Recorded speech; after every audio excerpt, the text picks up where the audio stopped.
Ito ang Tunog Marino, live broadcasting from ZSCMST Campus sa Zamboanga City. News, music, and entertainment.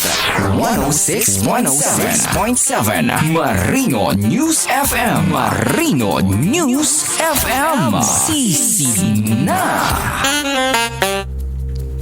Buenos dias a todos. Good morning, ladies and gentlemen.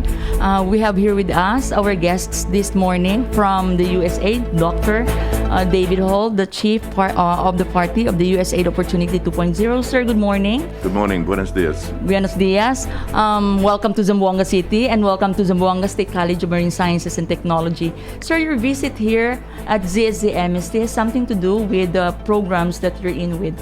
So this is something to do with USAID Opportunity 2.0 programs. Can you tell us something about this program, sir? Sure, yes. USAID Opportunity 2.0 is a 5-year program aimed at strengthening government systems in the Philippines to help out-of-school youth who seek to improve their employment, education, and livelihood outcomes. So we work over the whole country trying to help improve systems that help out-of-school youth in the Philippines.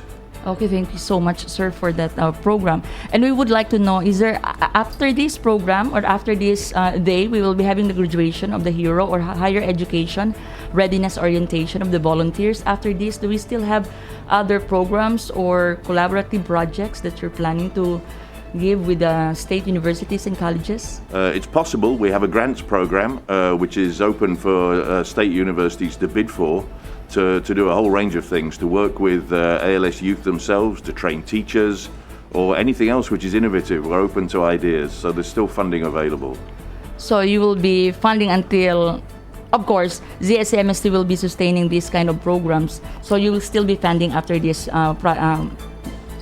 this Sure. program. Yeah, there's still opportunities for collaboration, and what we love about ZSCMST is the energy that you put into this. So we'd welcome further collaboration with the college for sure.